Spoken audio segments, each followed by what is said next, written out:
ಬೆಂಕಿಯನ್ನು ನಂದಿಸಲು ಯಾವ ಅನಿಲವನ್ನು ಬಳಸಲಾಗುತ್ತದೆ? ಆಪ್ಷನ್ಸ್: ಆಮ್ಲಜನಕ, ಸಾರಜನಕ, ಕಾರ್ಬನ್ ಡೈಆಕ್ಸೈಡ್, ಜಲಜನಕ.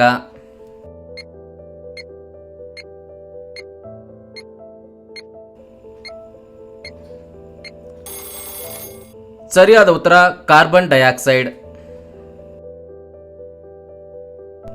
ಅತ್ಯಂತ ವೇಗವಾಗಿ ಓಡುವ ಜೀವಿ ಯಾವುದು?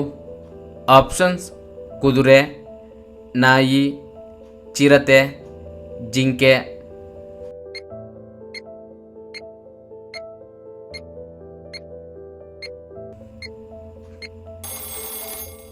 ಸರಿಯಾದ ಉತ್ತರ ಚಿರತೆ. ಚಿಕನ್ ಲಿವರ್ ತಿಂದರೆ ಏನಾಗುತ್ತದೆ? ಆಪ್ಷನ್ಸ್: ಕಣ್ಣಿನ ಆರೋಗ್ಯ, ಕ್ಯಾನ್ಸರ್, ಮುಖದ ಕಾಂತಿ, ಅಧಿಕ ತೂಕ.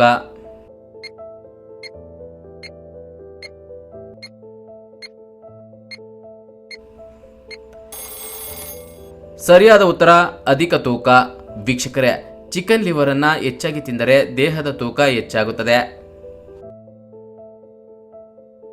ನಿಮ್ಮ ಅಂಗೈನಲ್ಲಿ ಎಕ್ಸ್ ಚಿಹ್ನೆ ಇದ್ರೆ ಏನು ಅರ್ಥ ಗೊತ್ತಾ? ಆಪ್ಷನ್ಸ್: ಪ್ರತಿಭಾವಂತರು, ಮಾನಸಿಕವಾಗಿ ಬಲಶಾಲಿ, ಹೆದರು ಪುಕ್ಕಲರು, ಜಿಪುಣರು.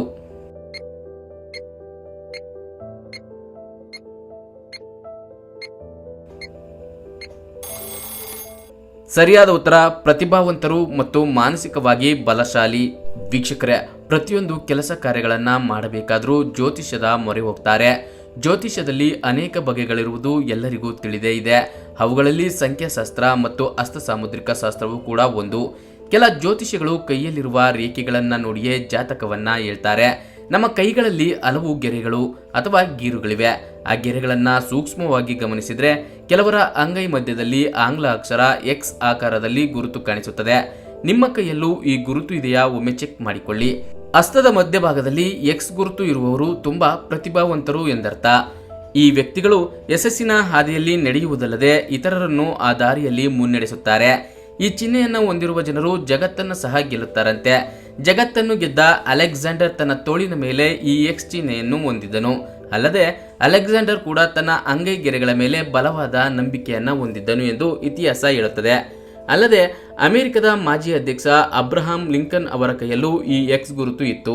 ಅಲ್ಲದೆ ರಷ್ಯಾದ ಹಾಲಿ ಅಧ್ಯಕ್ಷ ವ್ಲಾಡಿಮಿರ್ ಪುಟಿನ್ ಅವರ ಕೈಯಲ್ಲೂ ಈ ಚಿಹ್ನೆ ಇದೆ. ಎರಡೂ ಕೈಗಳಲ್ಲಿ ಎಕ್ಸ್ ಗುರುತು ಇದ್ದರೆ ಅವರು ಪ್ರತಿಭಾವಂತರು ಮತ್ತು ಪ್ರಬಲರು ಎಂಬರ್ಥವನ್ನು ಸೂಚಿಸುತ್ತದೆ. ಅಲ್ಲದೆ ಎಕ್ಸ್ ಗುರುತು ಹೊಂದಿರುವವರಿಗೆ ಮೋಸ ಮಾಡುವುದು ತುಂಬಾನೇ ಕಷ್ಟ ಎನ್ನಲಾಗಿದೆ. ಇನ್ನು ಎಕ್ಸ್ ಚಿಹ್ನೆಯನ್ನು ಹೊಂದಿರುವ ಜನರು ದೈಹಿಕವಾಗಿ ಮತ್ತು ಮಾನಸಿಕವಾಗಿ ತುಂಬಾ ಬಲಶಾಲಿಯಾಗಿರುತ್ತಾರೆ. ಅಕ್ಕಿಯನ್ನು ಪಾಲಿಶ್ ಮಾಡಿದಾಗ ಯಾವ ವಿಟಮಿನ್ ನಾಶವಾಗುತ್ತದೆ? Options: vitamin D, vitamin B, vitamin A, vitamin C.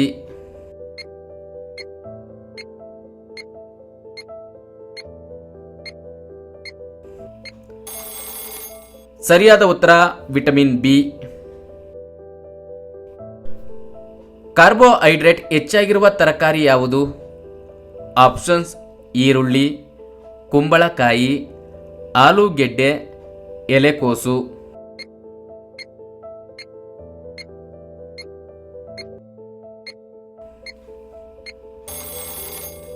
ಸರಿಯಾದ ಉತ್ತರ ಆಲೂಗೆಡ್ಡೆ.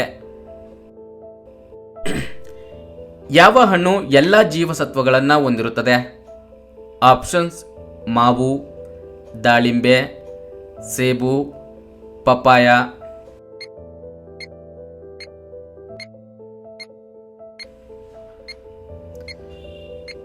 ಸರಿಯಾದ ಉತ್ತರ ಪಪಾಯ. ಒಂದು ದಿನಕ್ಕೆ ಎಷ್ಟು ಬಾಳೆಹಣ್ಣು ತಿನ್ನಬೇಕು? ಆಪ್ಷನ್ಸ್: 5, 6, 3, 4.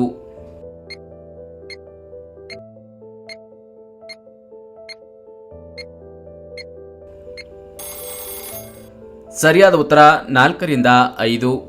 ವೀಕ್ಷಕರೇ, ಬಾಳೆಹಣ್ಣುಗಳನ್ನು ತಿನ್ನುವುದರಿಂದ ನಮ್ಮ ದೇಹಕ್ಕೆ ಹಲವಾರು ಪ್ರಯೋಜನಗಳು ಸಿಗುತ್ತವೆ. ಈ ಹಣ್ಣುಗಳಲ್ಲಿರುವ ನಾರಿನಂಶವು ತಿಂದ ಆಹಾರವನ್ನು ತ್ವರಿತವಾಗಿ ಜೀರ್ಣಿಸುತ್ತದೆ, ಮಲಬದ್ಧತೆ ಬಾಧಿಸದಂತೆ ನೋಡಿಕೊಳ್ಳುತ್ತದೆ. ಹಾಗೆಯೇ ಬಹಳ ಹೊತ್ತು ಆಹಾರ ತೆಗೆದುಕೊಳ್ಳದಿದ್ರೂ ಹಸಿವಾಗದಂತೆ ತಡೆಯುತ್ತದೆ. ಬಾಳೆಹಣ್ಣುಗಳು ನಮ್ಮ ದೇಹಕ್ಕೆ ಬೇಕಾದ ಅನೇಕ ಪೋಷಕಾಂಶಗಳನ್ನು ಒಳಗೊಂಡಿರುತ್ತವೆ. ಒಂದು ಮಧ್ಯಮ ಗಾತ್ರದ ಬಾಳೆಹಣ್ಣು 27 ಗ್ರಾಂ ಕಾರ್ಬೋಹೈಡ್ರೇಟ್, 3 ಗ್ರಾಂ ಫೈಬರ್ ಮತ್ತು 14 ಗ್ರಾಂ ನೈಸರ್ಗಿಕ ಸಕ್ಕರೆಯನ್ನು ಹೊಂದಿರುತ್ತದೆ. ಇದರಿಂದ ನಮಗೆ 105 ಕ್ಯಾಲರಿ ದೊರೆಯುತ್ತದೆ. ಯಾವುದೇ ಆಹಾರವಾಗಲಿ ಮಿತಿಯಾಗಿ ಸೇವಿಸಬೇಕು, ಇಲ್ಲವಾದಲ್ಲಿ ಆರೋಗ್ಯ ಸಮಸ್ಯೆಗಳು ಕಾಡುತ್ತವೆ.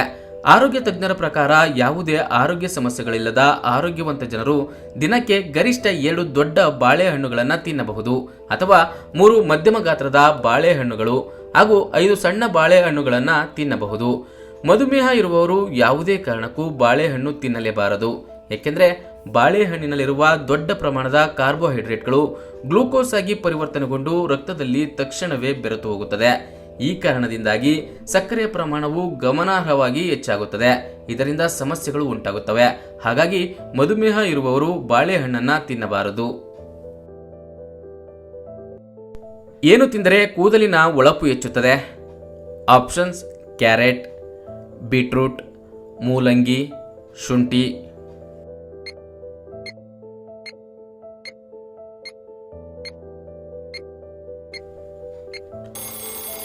ಸರಿಯಾದ ಉತ್ತರ ಕ್ಯಾರೆಟ್. ಯಾವ ಸಮಸ್ಯೆ ಮಕ್ಕಳಲ್ಲಿ ಏಕಾಗ್ರತೆ ಮತ್ತು ಆಸಕ್ತಿಯನ್ನು ಕಡಿಮೆ ಮಾಡುತ್ತದೆ? ಆಪ್ಷನ್ಸ್: ಖಿನ್ನತೆ, ಹಠ, ಒತ್ತಡ, ಕೋಪ.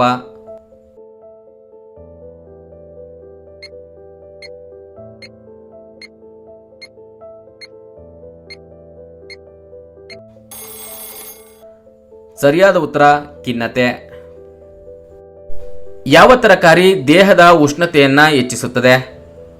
ಆಪ್ಷನ್ಸ್: ಟೊಮ್ಯಾಟೊ, ಮೂಲಂಗಿ, ಶುಂಠಿ, ಹಾಗಲಕಾಯಿ.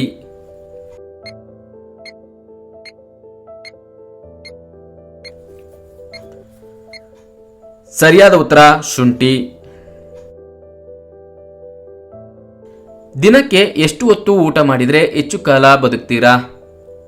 ಆಪ್ಷನ್ಸ್: 2 ಬಾರಿ, 3 ಬಾರಿ, 4 ಬಾರಿ, 5 ಬಾರಿ.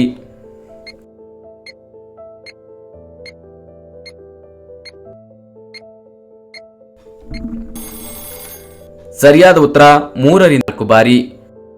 ವೀಕ್ಷಕರೇ, ನೀವು ಆರೋಗ್ಯವಾಗಿದ್ದರೆ ದಿನಕ್ಕೆ 3 ಬಾರಿ ತಿನ್ನಿ. ಇದು ಸಮತೋಲಿತ ಜೀವನ ಶೈಲಿಯ ಒಂದು ಭಾಗವಾಗಿದೆ. ಸೂರ್ಯಾಸ್ತದ ಮೊದಲು ಲಘು ಉಪಹಾರ, ಮಧ್ಯಾಹ್ನದ ಊಟ ಮತ್ತು ರಾತ್ರಿಯಲ್ಲಿ ಲಘು ಭೋಜನ ಮಾಡಿ.